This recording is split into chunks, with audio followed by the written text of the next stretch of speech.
What is up, enthusiasts? It is CedarFlax here, and welcome back to another one of my videos. Yesterday at 1 PM, FunSpot officially announced the rest of the layout for their RMC, as well as the name. It will be called Aireforce 1. And oh my goodness, I am absolutely dumbfounded. This thing looks phenomenal. It doesn't look good, it looks world class. It could possibly be one of the best rides on the planet. And today, I wanted to talk about it and compare it to other RMCs, and maybe ask if it's the best RMC, or maybe even the best coaster on this planet. This is one of the craziest roller coasters to come out, and let me explain why. There are just so many layers to this, so let's get right into it. Here is an analysis on Aireforce 1, and I will also be answering the question if this will be the best RMC.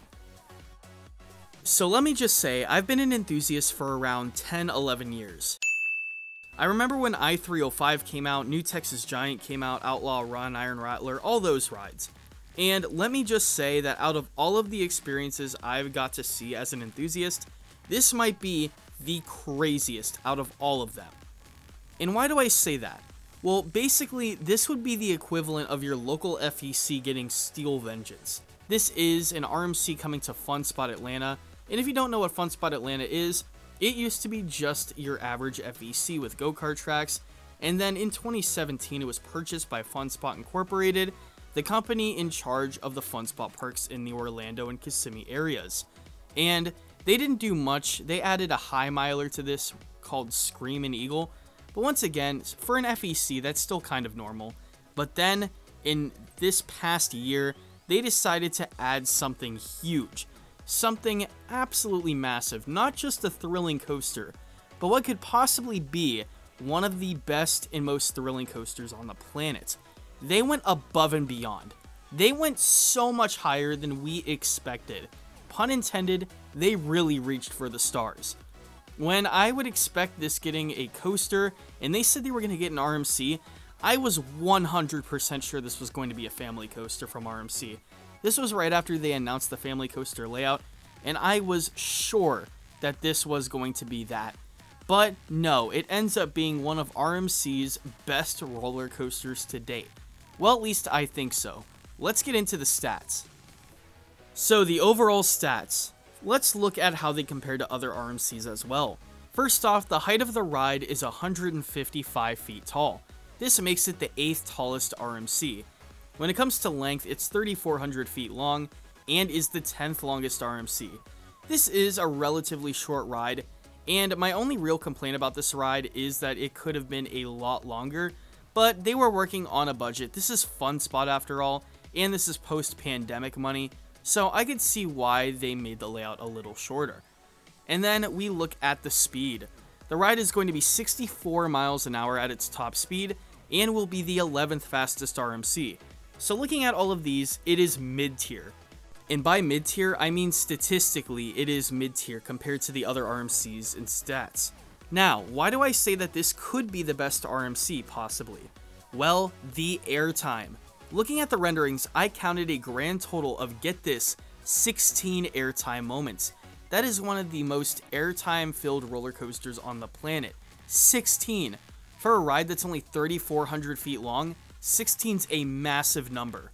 You first have that amazing first drop, and if you've been on an RMC this big like Goliath at Great America, well, you know that these drops are big and forceful. I love Goliath's first drop. The curvature of this drop is just insane, and it has the same curvature as Aireforce 1, so I'm pretty excited to see that. The next airtime moment is going to be this massive inversion, which they call a Raven dive loop. I think it's something similar to that. This is a very weird element, but I really think it's going to be one of the best on the ride, and the sleeper hit of the ride. Basically what it does is it acts like the first half of a Norwegian loop, but faster. It banks you to one side and then flips you the other.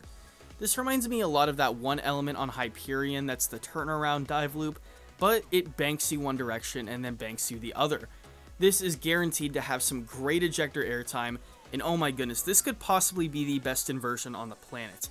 After that, you go into a speed hill, and I love these speed hills. There's one on Steel Vengeance, and I absolutely love it. It is extremely forceful, and I have a feeling it can be very similar. Now, the next inversion is going to be a 0G stall. I'm a huge fan of these as well. These are a little slower paced. The one on Goliath is pretty crazy. This one's going to be even bigger statistically. This is actually going to be the longest 0G stall in the United States, which, besides Goliath, really isn't saying much, but still, bigger than Goliath. Even though this ride isn't as tall as Goliath, I think I find that pretty impressive. And after that is an element I'm really looking forward to, an outward bank turn. I honestly think this element is the holy grail of elements. This reminds me a lot of the one on Steel Vengeance, and the one on Steel Vengeance is wild. It flings you out of your seat completely, and truly is a mesmerizing experience. I love this element so much. But the second half of the ride is really the part that got me. I think the second half alone could possibly make this the best RMC on the planet. Let me explain. You first start off with that insane double up, extremely fast paced looking at the renderings, and then you go into that high speed inversion over the arcade building. You go into a turnaround with a fakey airtime hill. This is basically like a twist and shot or an off axis airtime hill. You see a lot of these on RMCs, but the finale, the chili dip leading into the quad down, looks incredible. Now, I could only imagine a ride with the first half of Steel Vengeance and the second half like Lightning Rod. This is basically what's going on here. And let me tell you, personally, I am a huge fan of these low to the ground airtime moments that are extremely aggressive. I love a ride like Storm Chaser and Twisted Timbers, where the whole ride just consists of extremely powerful airtime moments that try to kill you. And I have to say, this ride looks filled with them. The first half looks similar to something like Goliath, but then the second half looks something similar to Storm Chaser. And I love Goliath. I even more love Storm Chaser. Those two rides combined are going to make one heck of an experience. Another fun fact I did mid-research for this video is that this will be the first RMC coaster designed by Joe Draves. Now, Joe Draves is one of my favorite coaster designers. He has created some very unique coasters that I have personally ridden, like Steel Curtain at Kennywood and Max Force at Great America. But my personal favorite coaster of his so far is Lightning Run at Kentucky Kingdom. This is a very aggressive RMC-like coaster, and even back then you could tell that this is going to be a great designer. In fact, it came out that he designed the majority of Zadra's layout under Alan Schilke, and it is said that Alan Schilke is stepping down and having Joe Draves take over as lead designer for the company. And I have to say, if this is his grand entrance, oh my goodness. He really took the steps of Alan Schilke and times it by 10. So, do I personally think it's the best RMC? I think it's top 3, maybe even top 2. I have to say, looking at the two major RMCs opening up next year, both Iron Gwazi and Aireforce 1, I think Aireforce 1 is a little better. Now, don't get me wrong, I really like the layout and POV that Iron Gwazi has gave us, but at the same time, I like Aireforce 1 for that very aggressive finale. I think it combines everything in a good RMC, while at the same time, it seems like Iron Gwazi lacks in those aggressive low-to-the-ground airtime moments. Same thing with Zadra. I think Zadra looks incredible, but I do think that Aireforce 1 is going to beat it. I really think this would be, at the very least, the third best RMC, lower than a ride like Zadra, but higher than Iron Gwazi. On the higher side, I could see this parring Steel Vengeance. Now, I think the only takeaway that Steel Vengeance really has is that it has that third lap. This ride's basically Steel Vengeance if it had a second lap, and that second lap was like Storm Chaser's finale. Now, I love Steel Vengeance. It is my number 1, and, well, Storm Chaser, it's actually my number 2. So I love both of those rides so well. And I think the only thing that Steel Vengeance really lacks is consistency. On some days it could be running sluggish, and other days it could be running fast. Well, Storm Chaser, well, that ride is mostly aggressive any time of day. So what do I think? I think it could be the second best RMC.